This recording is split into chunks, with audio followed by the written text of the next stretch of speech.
Hi, I'm Peggy Paul Casella from Thursday Night Pizza, and today we'll be talking about upping our margarita pizza game. I've got 2 margaritas made and ready to finish, but first I want to talk about what the principles of a classic margarita pizza are, or at least what I think they should be. So, first thing, you want a really basic, great tasting, fresh marinara. I have a recipe on my blog for that I'll link to in the comments. But just for an overview, the most important part is choosing crushed tomatoes that actually taste good to you and look like sauce right out of the can. If you live in Pennsylvania, Jersey, New Jersey, you should be able to find Jersey Fresh. That's the best thing that I've found anyway. Otherwise, just look for a can that when you open it, it looks like sauce already. Okay, then after the sauce, you're gonna look for 2 different types of cheeses. You want to start with a fresh mozzarella, just whatever ball of fresh mozzarella is best tasting to you. And then on top, after the mozzarella, you wanna have an aged or hard cheese, finely grated. Most people use Parmesan, that's great. You can use Gruyere, you can use Gouda. On this one, I used half Parmesan and half aged goat cheese from a local dairy here. So that is your pizza. You've got the base here. And now we're going to talk about finishing touches that can kick it just up one more notch and make it extra special. So I'm gonna tell you 2 different ways to do this. You'll get the idea and then you can riff off on your own too. All right, so for the first pizza here, I'm gonna go more traditional. The traditional way to top margarita is olive oil, salt and pepper, maybe some red pepper flakes, and I like to add something green too. So I'm just gonna chop a little bit of parsley because it is winter, and fresh basil that I'm happy with is kind of hard to find right now. So I just like to take the principle of something green. And that something green can be anything. It can be parsley, basil. I also have, these are actually onion shoots, which I thought looked really cool at the shop today. So first, you want to drizzle your pizza with some olive oil. Just a nice zigzag will do it. And I like to have a pinch bowl of salt ready because I like to actually see how much salt I'm putting on the pizza. With the shaker, you can't really tell. Just a nice big pinch will do it. Maybe a little bit more.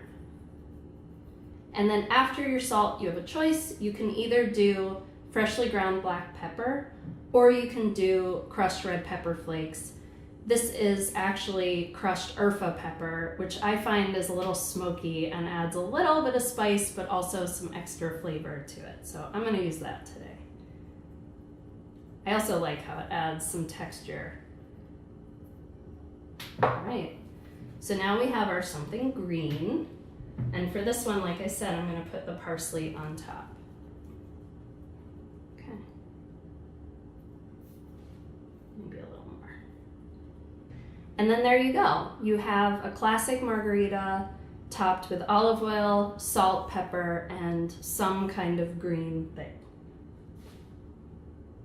Okay, so I'm just gonna move this out of the way so we can top the other pizza. Okay. So for pizza number 2, we're gonna get a little wild and crazy. And by that, I don't mean that wild and crazy. We're gonna talk about a few different ideas for spicing it up and making your margarita a little bit more exciting or a little bit more unique. One thing that my husband opened my eyes to is the beauty of hot sauce on pizza. He puts it on any pizza. I only like it on margarita. So this is one option that I think more people should know about. There's also balsamic vinegar is another good one, along the same lines as hot sauce because it's got that vinegariness to it. But the balsamic is more for people who like that vinegar but not the heat. And then of course, this was recently written up, ranch dressing. Now I grew up with it. I love ranch dressing on pizza. Not everybody else does. I usually save mine in a little ramekin for dipping the crust in. And then of course, this is probably deserves to be on the classic side, but I'm keeping it on this side anyway. Oregano, dried oregano, I like to shake on top, especially in the winter. It's nice to add a little bit of flavor. And then this is just to remind you that the something green can be anything. It doesn't have to be basil, it doesn't have to be parsley. It just needs to be something green and verdant and fresh tasting to give you a little extra crunch, a little extra texture. So these are onion greens. They do taste like onion, you know, they're not so mild as other microgreens can be. And I like that. I think for this pizza, why not make it feel a little bit more like spring? And the beautiful thing about microgreens is that a lot of them are grown hydroponically, so you can get them all through the year. And a lot of them that I see are also organic, which is nice.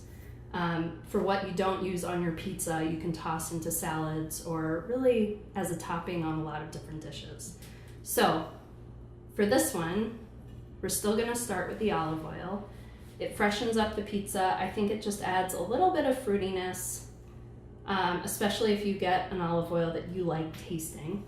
I do taste mine by the spoon when I get it, just to know if I want to use it for regular cooking or topping pizzas or both. This one I use for both. So olive oil, salt, same as the other, just a little bit of pepper.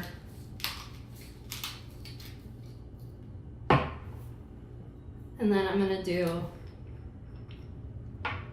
half of it for my husband. Just a little dots, not too much. He can add more later if he wants it. And this side's for me. Just a tiny drizzle. And this, if you've been on the blog and have seen my other pizzas where I use fresh cream, the idea is similar, where you're just adding a little extra creaminess to the pizza. And you can see there's really not that much on there. And then for both sides, some of the onion shoots, which I think also add a really nice look to the pizza. A little extra color. The texture, because the seeds are still in here, you can see you'll still get that little bit of crunch. And unlike basil that has such like a traditional feel, it'll feel like something different and taste different, even though it's the same exact pizza you made a million times, I'm sure. Oops. Didn't say it has to be clean and beautiful. But yeah, so this is another way to do margherita, and I look forward to hearing all of your other unique ideas in the comments below. Thank you so much and have a great day.